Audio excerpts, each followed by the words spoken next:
The Colonial Parkway murders are almost always highlighted as four couples being killed on lovers' lanes between 1983 and 1989, which would be terrible enough in and of itself. But in truth, it's more like 16 victims or more, and we finally know who was responsible for it all. This is a strange, erratic killer, a man who seemingly had no predictable MO, no stereotypical victim profile, and none of the usual expectations that serial killers are supposed to have. And possibly one of the most prolific murderers who operated for 40 years or more. This is Evidence Obscured, the place where the grisly, the horrifying, and sometimes the downright strange cases that other channels don't like to touch are fleshed out in full. Subscribe if you're into that kind of thing, because we're here every week with a new true crime case that's made of all the monsters that keeps us up at night. Let's get into it. Kathleen Thomas, a 27-year-old former naval lieutenant, was pursuing a degree in business after retiring with honors from the Navy. She and another business student at the university, 21-year-old Rebecca Dowski, quietly started dating in 1986. Their families and friends were perfectly aware of the nature of their relationship, but let's just say they weren't making out on park benches in broad daylight either. That brings us to October 9th, 1986. Kathy and Becky were hanging out with friends in Williamsburg, Virginia that evening. When the evening rounded down, they left in Kathy's car with the intention of Kathy dropping Becky off at her apartment. That's the last time anyone saw them alive. 3 days later, a jogger passed a white Honda Civic pushed into an embankment along one of Colonial Parkway's scenic routes, roughly 7 miles from Williamsburg. FBI Norfolk Field Office attributes critical breakthroughs in forensic their bodies found in their car. Their deaths now the 5th and 6th Colonial Parkway, with 6 murders officially linked to Wilmer Sr. There was no unfortunate road accident. Becky was found lying on the back seat, and Kathy was stuffed in the trunk of the car. They were not assaulted sexually, but they'd been beaten before being killed. Their wrists and ankles showed that they'd been restrained at one point. Kathy managed to rip out a chunk of her attacker's hair, but it's not like DNA was all that great in the 80s. They'd been strangled to death first, then the killer slashed their necks from ear to ear for good measure, nearly decapitating Kathy in the process. The killer then drove them to this embankment, but the thick foliage prevented the car from rolling into the river, so he doused several liters of diesel all over the car. Fortunately, the diesel would not ignite when he tried to light it, because diesel is only flammable under pressurized conditions. So he gave up, leaving used matches, several cigarette butts, and over 100 fingerprints in and around the car. This was definitely overkill to the extreme. Bound, strangled, beaten, nearly decapitated, and then an attempt to ignite them? Talk about a rage-filled attack. Were they kidnapped when Kathy stopped to drop her girlfriend off in town, or had they been driven out there for some privacy, even though they'd never done such a thing before? Whatever questions investigators had, it would go cold for 2 whole years before there was any movement in the case, unfortunately in the form of another double murder. On Sunday, September 20th, 1987, 14-year-old Robin Edwards was going on a movie date with a classmate. The boy's older cousin, 20-year-old David Lee Knobling, was acting as a chaperone for the kids. Unfortunately, they were late to the screening, so David treated the kids to the arcade and a pizza at home. All right, so this is about to get icky long before the murders. David, who already had a pregnant girlfriend at home and who was 20 freaking years old, apparently hit it off with Robin.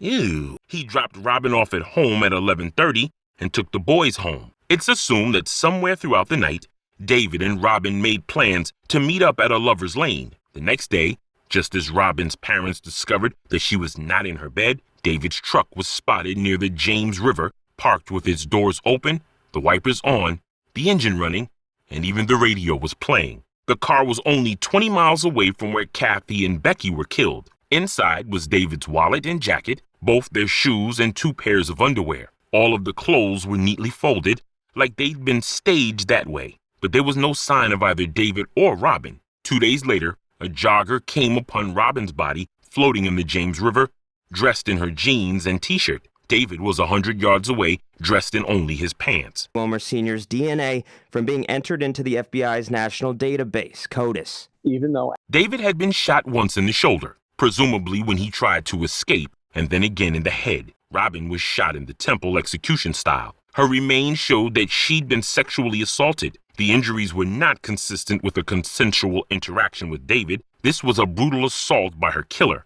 It was noted that Robin's wallet was missing, though that could potentially have floated down the river she was found in. Since both crime scenes had the driver's side window open and the driver's wallets on the floor of the vehicle, police immediately assumed that the killer impersonated a police officer, forced them out of the car, and killed them while they were vulnerable and unarmed. But as you might have noticed, the manners of death were completely different in both cases. In the first set of murders, Kathy had fought back hard, so hard that she probably injured her attacker before they were killed. And this time, he decided to use a firearm to more sufficiently keep his victims compliant. 7 months later, on April the 9th, 1988, 20-year-old Richard Call and 18-year-old Cassandra Haley from Grafton went on their first date. Friends reported that they were completely uninterested in each other, preferring to hang out with separate friend groups throughout the night before leaving at around 1:30. The time and their apparent unsuccessful date are important factors to consider because neither was prone to impulsive hookups,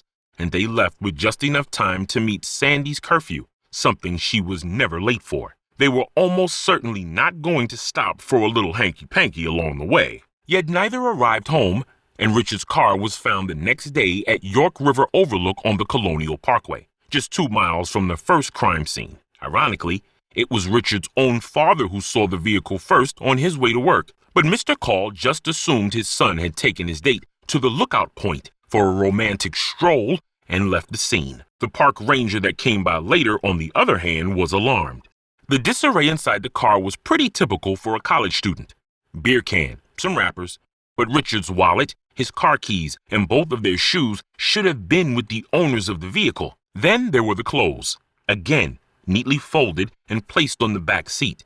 And I mean all of their clothes, shirts, pants, underwear, everything was on the back seat. Sandy's wallet and jewelry were not in the car, and the vehicle was covered in dozens of prints from their abductor. Mr. Call was sure that the driver's side door was not open when he saw the car that morning, and he was even more adamant that there were no folded clothes or shoes in the car either. So the killer took the kids to another location, killed them, brought the car to this location, and then returned sometime during the course of the morning to stage the clothes, keys, and shoes. The only items he ever kept from the scenes of his murders were the women's wallets. This was becoming a pattern. Colonial Parkway had a serial killer, that much was clear. Multiple dogs tracked Sandy's scent to Indian Field Creek and Richard's scent right to the steep slope leading into the same river. Neither one of them have ever been found, probably because the rising tide washed their bodies away. The narrative was starting to change. It seems that none of the 3 couples were ever at Lovers' Lanes.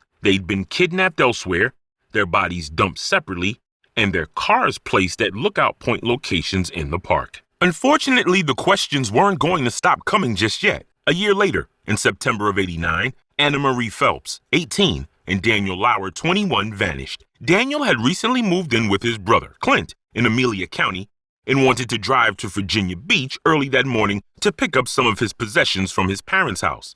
Clint's girlfriend Anna went along to visit family for Labor Day. They arrived just fine, with Daniel picking up Anna again to make the drive back at 11 that night. They called Clint, letting him know they'd be home in 2 hours. They never arrived. The next day, Daniel's gold 1972 Chevrolet Nova was found abandoned at a rest stop on the I-64 in New Kent County, heading in the opposite direction of where they were supposed to go. That car had been driven through the woods, judging by the mud and plant material on its underside, and dumped at that location. The doors were unlocked, with all of Daniel's stuff still on the back seat, with the exception of an envelope containing a few $100s that was a gift from Daniel's father to help him with the new move. That envelope was gone. Anna's feathered hair clip was tied to the rearview mirror, not something Daniel would have allowed, or that Anna was likely to do. 6 weeks later, over a mile away from the rest stop and 30 miles away from Colonial Parkway's entrance, their bodies were recovered on the side of a logging road, hidden beneath a heating blanket that belonged to Daniel. Anna was wearing Daniel's socks and shoes, and a copy of her birth certificate and her social security card were on the ground. She always carried these items inside her wallet, but that wallet was now missing. Due to the level of decomposition, no official cause of death could be ruled, though it is theorized that they were stabbed to death. Now, You might have noticed that even though there's a lot of similarities in all four events, there's also a whole lot of differences. Let's start with the similarities. All were couples. All the victims were young. All were abducted and then killed in another location. Then their bodies were driven somewhere else. And finally, the car would be dumped at a third location, spreading the scenes as far apart as possible. All were in or around the Colonial Parkway area, and all the female victims' wallets were missing. The killer had a certain odd obsession with their clothes, and all of their driver's side windows were down. The differences, on the other hand, lay in the manner of killing. Some were stabbed, some were strangled, others were shot. The biggest outliers here were Becky and Kathy. They were found inside their car. There was nothing done to their clothes, the attempted arson, and their wallets were not missing. They were also the only victims that were physically beaten. The others were killed outright. There was no fight beforehand. It's possible that the killer mistook Becky's short hair to be that of a man's, and upon discovering that they were women, he became angry. Kathy, with her military background, would also have been a much more capable opponent under the circumstances. She had combat training and was unlikely to be caught off guard or to be threatened into submission. Those factors could have changed a then inexperienced killer's intended pattern. Differences or not, the statistical probability of these four couples being killed in just 3 years, all within a 30-mile radius of each other, and them not being connected is virtually zero. Just by the math alone, these 4 murders were committed by the same person. That much we can be sure of. So who was it then? It wouldn't be until 2010 that a new set of eyes came onto the scene, making some discoveries that changed how everyone viewed this whole thing. Anna had a note in her apartment. We don't know all of the details in it, but she'd made plans to meet someone at a rest stop during that trip to her family. The person mentioned in the note has never been publicly named, other than the fact that the man has since died. Could the motive have been robbery? That this person she was supposed to meet was after Daniel's money all along? That also brought up questions in Kathy and Becky's murders. What if that was a hate crime? What if Becky and Kathy's murders were unrelated, while Robin and Richard and Sandy and Richard Lauer were another killer, and Anna and David were completely disconnected to everyone? So possibly 2 separate serial killers and 1 unrelated robbery gone wrong? This train of thought did force police to bring up those DNA samples again. Bingo. The DNA from Robin's rape kit and the cigarette butts from Kathy and Becky's scene came back with a hit. Allan Wade Wilmer Sr., a local fisherman and well-known hunter that knew that park and its waters like the back of his hand. His DNA also hit on 2 other cases, that of 18-year-old Lorianne Powell in 1988 and Teresa Howell in 1989. Both had been assaulted and strangled to death. So Wilmer is a serial killer. That's 6 victims, definitely tied to him. But we know nothing about this man, and the FBI aren't budging on the details. They refuse to answer any questions. They've sealed Wilmer's files, and they haven't even contacted the families of the victims before the written announcement was made that the murderer of their loved ones had been identified. Most perplexing of all, they haven't even stated whether or not they matched the fingerprints at Sandy and Richard's scene to those that were found on the cars where we know for certain that Wilmer was at, nor have they officially closed the cases that his DNA showed up at. Unless he had an accomplice, I cannot fathom why the FBI would do any of these things. Wilmer's long dead. He died in 2017. So why the extreme secrecy then? I think Wilmer's on the docket for a whole lot more than these 6 murders, that's why. These killings all happened between 20 and 30 years ago. He still had plenty of time in between that time frame, and long after, to commit who knows how many more crimes. In Wilmer's proven murders, he used a firearm in 1, knives in 3, and he wasn't afraid of moving vehicles, bodies, or taking on multiple people at once. Here's my take. We know he killed Kathy and Becky, but he was still new to the game, and he got completely taken off guard. First, he misidentifies Becky as a man, then Kathy fought so hard that he nearly lost control of the women, so he changed course, preferring a firearm when it was a couple and a knife when the female victims were alone. A new killer that's evolving.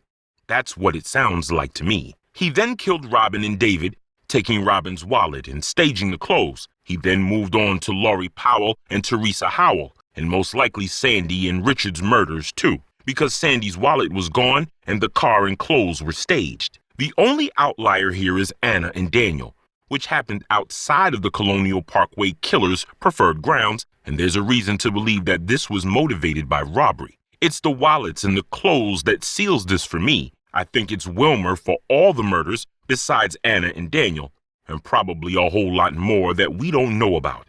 Could Allan Wade Wilmer be America's newest and most prolific serial killer discovered in decades? I think that's a very likely outcome for this. Unlike the authorities, give us some new information. I'm afraid we have no choice but to wait for them to finally come clean. But I'll be keeping an eye on this case. I'm willing to bet that the Colonial Parkway killer was way more successful than anyone ever realized during the time he was active. Keep a pin in this one. I have a feeling we're going to come back to it soon. Until then, I'll see you in the next one, people.